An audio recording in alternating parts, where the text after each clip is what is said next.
Hello everyone and welcome back to my channel. We are just going to jump straight into it because we have 12 books to get through today. We started the month off with a very different genre and a very different format than I usually consume my books, and that was Hecate the Witch, which is a retelling of Hecate, who I hope I'm saying correctly. This was a beautiful retelling of the myth, and especially one that I didn't really know much about. I feel like I've read my fair share of Hades and Persephone. I know Percy Jackson, of course, but Hecate did not know much, basically anything about. And I did flip between my library copy and the audiobook, which was actually narrated by the author herself, which I always think is such a fun way to consume, because obviously you're truly getting how the author wanted to convey the story to you, and I always think that is so fun. So that was a nice surprise. It took me a second to catch on that it was actually the author, but that was a really nice surprise, and I thought that it was really, really well done. I didn't realize until I cracked the book open that this was written in verse. It didn't read as poetry. There weren't obvious signs that it was poetry, there wasn't any rhyming or anything like that, but it was written in verse. It took some getting used to, and the audiobook did help, but I literally saw it at the library on the shelf, and I went, ooh, I could so be into, a Greek mythology reading mood right now. Don't know anything about this lady. Let's try it. I read a little bit of the back of the blurb, and then I just kind of went, yeah, good enough, and then I picked it up, checked it out, and then when I cracked it open to read, I was like, oh, this is different. But it was a really fun time. We basically follow Hecate as she grows up. She's orphaned and basically learning to navigate the underworld. She comes into a power, or her power, and we basically explore what that means for her and what that means for the people that she cares about. She has a love story, and there's a lot of dealing with very, very angry gods who don't like the power that she has. And I thought it was quite short because it is half the length of a regular book. And if you're really into Greek mythology, I highly recommend. Even if you're not, it's a really good, not introduction book, but it's simple to understand. And like I said, it was really short. Really enjoyed that. Very interesting start to the month, because we then moved into the favorites, which I don't know if I can properly convey to you how I felt reading this book. You're just gonna have to do it. From the first chapter, I was hooked and passionately engrossed in these characters and this story, because the author does such a good job at making you, the reader, feel exactly how this character is feeling. And because of what happens and because of all of the drama, you yourself are like, can I just be you and fix this situation? I couldn't put it down. We basically follow cutthroat world of ice dance, which I'm not gonna lie, didn't really know was a thing. I thought it was just figure skating, but it's completely different. Whole different genre of the skating world. They also have pairs in ice dance, and we basically follow Katerina Shaw and her journey through pairs, trying to make it to the Olympics. And if you are familiar with Daisy Jones in The Six, it's very similar to that, where we have, at the end of every chapter, a snippet of the documentary that was released about Katerina and her life. So we get the regular chapter, which is through Katerina's eyes and perspective, like a normal story. But then at the end of the chapter, you get snippets of the documentary, which have all of the other cast of characters in their opinions and little accounts of what actually happened and how they felt in that situation. So it's also kind of what I imagine Carrie Soto's Back to Be, which I haven't read yet, but I know a little bit about. And so if you're a fan of those, I highly recommend picking them up. The things that happen, you're just furious in the best way. I know some people were a bit upset with the ending, didn't quite understand the ending. I didn't mind the ending. I didn't have any expectations of the ending, so I didn't mind it, but I do know that some people were like, I don't think this is how it would have ended, but I digress. I still love this book and these characters. The way that it just made me feel, I was like, oh, this is a 5-star book. The next 2 books that I've read, I'm just going to lump together because they're part of the same duology, but I read A Dance of Lies and To Dance with Death. I was so lucky to get the art copy of To Dance with Death, so thank you very much to NetGalley and the publishers for that, because this made the reading experience so much better, because I literally binged book 1 and then binged book 2, and that was just such a fun way to consume these books. I was literally enamored the entire way through. The way that Brittany Arenas writes is just so captivating. We just explored hardship and love and politics in such a vibrant world. If you've seen the cover, there, like, that's how the book makes you feel. That's how the world is, and it was such a gorgeous world to be in. But then we also had just this cutthroat court politics storyline that just fits so well. And what I really liked about book 2 was that we explored so much more of the outside world, because book 1 is set basically in one area the entire time, but in book 2 we leave this area and we explore more of it, and I think that the author really shines in creating this world, so that was such a fun aspect to book 2. But basically book 1 follows an ex-royal dancer who we find out at the very beginning of the book is imprisoned. I've just realized that my bookmark has been backwards this entire time, and I picked it specifically because of what's on the front. Oh well. You can enjoy it now. Basically, our main character, we find out, is imprisoned for murder and has been for I think like a year or two, but she gets reintegrated back into court and being the royal dancer to her king through manipulation, and is basically being used and has to scheme for the king to basically overthrow other kingdoms. It's a very interesting setup, and what made it so special and powerful was that our main character Vasily, the dancer, is actually disabled, and we follow her living with this illness, which she doesn't let stop her from doing what she loves, dancing, and also saving the people who she loves, because there's a whole plot for that, which I'm not going to get into because I don't want to spoil it for you. I think it's very fun to like go into blind. So yeah, I thought it was a very, very powerful book, written so well, and the plot and the romance. In book 1, you kind of don't know who she's going to end up with. And so you're just rooting. Like, I think most people will know or like root for the same person. And it's not really a love triangle either. It's like I don't know how to describe it, but it's not a love triangle, but you're a bit unsure of who she goes with. But book 2, you really explore that connection, and I cannot wait for it to come out and for you guys to get your hands on book 2 because I loved it. Next, switching it up again with the genres, I picked up Never Lie, because I had the audiobook for this. It was better than The Housemaid, which is the only other Frida McFadden book, and I have heard that this one is really good. It is so windy, which is why I have the microphone out, and I hope that that it's like not picking up the wind. I have heard that people say, like people who love Frida McFadden really love Never Lie.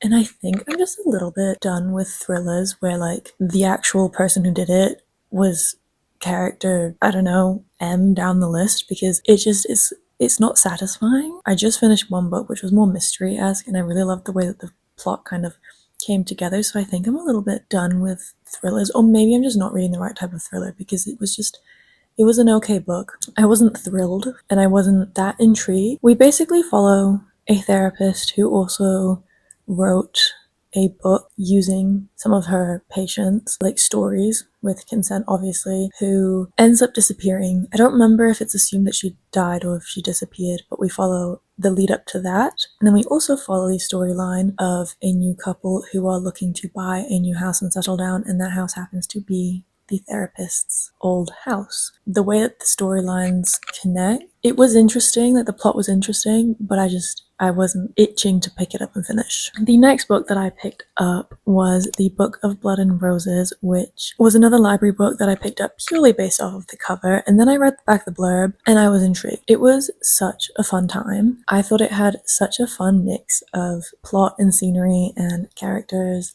and relationships that just made for a very nice blend of a book, if that makes any sense. We follow the sapphic love story of a vampire and a vampire hunter at a vampire university set in the Scottish Highlands. Like, hello, does that not just sound so fun? It's just so moody and intriguing. You're like, oh, actually, I do want to pick this up. There is a mystery involved because the character who is the vampire hunter, her parents were killed by vampires, and this basically ignites this hatred towards vampires. The world doesn't know, like humans don't know vampires exist. It's not a thing. The university is now starting a program integrating themselves into human society, and they're not supposed to eat humans. Hold on, vampires don't eat humans.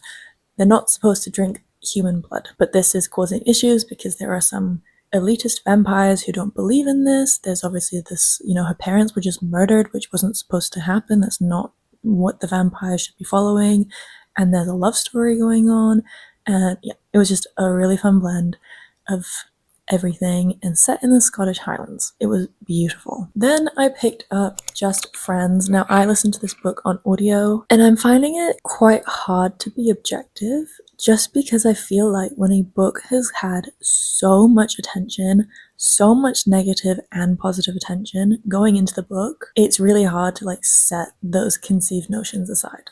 Or at least I found it really hard for this book. But I will say something that I thought was really well done was the conversation around grief, because both of the main characters struggle with grief throughout the book in two very different ways. And it was really nice to see the characters process this and work through it individually and together. So I thought that was really well done, and I wasn't expecting that to be the well done aspect of the book, I guess. But ultimately, I did think that this book was Hayley Pham trying to find her voice as an author, and I don't think we quite got there.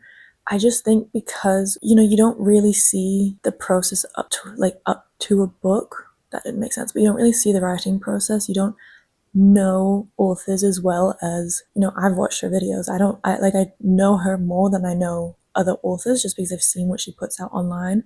Obviously, I'm not saying that I know Hayley Pham, but from what I have seen in her videos, I know her more than other people. So you know where the inspiration came from, how she wants to write. And because of that, I don't think she's quite there yet. But with that to say, I do, I can see it. I can see it in the distance. I just think that she needs a bit more experience in writing. And there is absolutely nothing wrong with publishing your first book and publishing the book that she published and getting the feedback that she did. Obviously, none of the harsh hate was necessary, but obviously feedback is necessary, and that's what this is. So I am looking forward to seeing her journey as an author because I can see her writing a really good book. But I do think there was just an imbalance of the writing style. Obviously, it felt she didn't know. This is what I mean by she didn't, I guess, know her voice, because you couldn't tell if she was trying to be really sophisticated and use these big words, but then it didn't really fit with the rest of the book, and it felt very unbalanced, which is why I think that it's kind of the publisher's fault, and it felt rushed in that sense. And I felt like this book needed a little bit more attention to make it good and make the writing flow. Now the next book I had such high expectations for, and it all fell through, and I'm so annoyed because I wanted to love this book so bad. So bad. But I didn't. Basically, this book is it called an isekai? Someone from our world gets transported into the fictional world of somewhere. And in this case, our main character knows this book through and through. I believe there's 2 books out, then the third one was never written. So she knows what happens in books 1 and 2, doesn't really know what happens in book 3. But we don't get to the stages of book 3 in this book. The character knows everything that's going to happen, and we are just told things. And I didn't like that. I didn't like that we weren't learning with the character. So that just kind of led into me not liking most of the things that happened in this story. At the beginning, there was so much info dumping. Honestly, not even just at the beginning. Throughout the entire book, there was so much info dumping because obviously the main character knows everything that happens and she has to tell us so then we know what's going on. But it meant that we were being introduced to characters who then later on had such significant plot relevance, but you forgot about them because they were introduced 300 pages ago, and now you're expected to remember who they were and how it's important. And I just felt so lost. And I think a part of it is my fault because I know people who love this book and I'm sure didn't have this reading experience. So a part of me is like, Lily, why couldn't you just understand? Yeah, it just felt like the main character was there for convenient. Like so many things were so convenient that it just didn't feel satisfying because she knew how things were going to play out so she could save the people who she wanted to save and make sure that this happened in this way so then the book ended up like this and she didn't, and it was so convenient that it didn't feel satisfying, which is I think another thing which made me not like the book so much. Now, this book is long, so I spent a long time with these characters, and I'm not saying that I hated this book by any means. I believe that the writing duo, because Ilona Andrews is a husband and wife writing duo, I believe they have loads of books out. This is definitely not a debut novel, so I could see the experience in the story. I could see that fundamentally it was a good book. And now that I have all of the info dumped on me, I think I can go into book 2. I think I'll pick it up, but we'll have to see when the time comes. Next, we picked up Nightshade, which has been out for a while now, and I've been meaning to read for a while now, but this was really fun and fast-paced. Well, I mean, the characters weren't having fun. The characters were having a really, really bad time. But I was having fun. That sounds so weird to say, like, I had such a fun time with this book. And then there's like stalkers and murdering and her family dying. It's like, girl, what? But it had such a good blend of a plot and then character development and fun moments with friends, making friends and relationships and the romance. I did think the romance was a little bit rushed, I'm not gonna lie. And it was also a little bit predictable, but it was a fun time. Sometimes a predictable book is still a fun book. I don't have to be surprised by every book or every plot. And I will be picking up book 2, which I think comes out soon. But yeah, if you're in the mood for like I wouldn't necessarily call this a dark romance, but it is darker than a contemporary romance, mixed with dark academia, with like we're at a university with really rich mafia-esque people. Yeah, if that seems up your alley, then I would recommend reading it. Then I finally got back into my like true contemporary romance series, which for some reason I have been putting off all winter, even though a lot of them are hockey romances. Like, I'm in so many hockey romance series. You would assume that I would be reading a hockey romance during winter, you know, when the season actually happens. But alas, I did not, and I have been putting it off. But I finally delved back into the Vancouver Storm series, which I love. I loved every single book so far. This one was so sweet. We basically follow main girl Darcy, who has kind of had a really long but lackluster relationship with her partner, who you kind of learn they were not suited for each other. He's kind of a bit of a things are going to happen my way and you are going to convenience me, I'm not going to convenience you kind of guy. So she leaves him and moves to Vancouver, where this hockey team is. Does she move in with him as well? Why do I not remember this fact? I feel like she does. She moves in with her friend from uni, was friends with her ex. Actually, they were not married. What am I talking about? With her ex-partner, who happens to be on the Vancouver Storm's team. They move in together while she moves in with him, and he basically becomes like a dating and confidence coach, because a lot of her love life was with this one guy who she didn't really get to do much loving with and dating, like fun stuff with. Hayden kind of becomes this coach, and you can kind of imagine what that turns into. We learn that Hayden has kind of had a thing for her since they first met, but he just didn't swoop in soon enough. So they never actually got to explore that connection before, more than platonically. But now he's kind of like, well, I want you. And we follow that development, which I thought was really well done. It was fun. The friend group in Vancouver Storm is so nice. Yeah, I have to say though, this book made me, and I'm sure it'll make you, so much more excited for the book that comes after, which I've read this month and we will talk about in my May reading wrap up. We had glimpses and I just couldn't stop thinking and wanting to read more about them too. Do with that what you will. Next, I picked up, again, really throwing myself in the deep end here and genre hopping, but I picked up The Poet Empress, which was giving me Poppy War flashbacks. I'm not gonna lie. If you know, you know. But this book was so gripping with such a cool premise, but it was also dark and gritty, and it had such an interesting magic system as well, which we will touch on in a little bit. But we basically follow Wei, who comes from a really poor village and ends up becoming the Empress in waiting to the heir. And the heir is a very powerful but very horrible person. Wei is basically trying to do what she can to help her family, because becoming Empress, she gets a lot of benefits. However, she goes through it, and I don't want to spoil it, but it is dark, and I would highly recommend that you check the content warnings, because I literally had to shut the book and just kind of process what I was reading quite a few times. But this story is about love and sacrifice and passion and vengeance. The magic system, like I said, was really cool. Basically, through writing poetry, you write blessings, and these blessings create magic.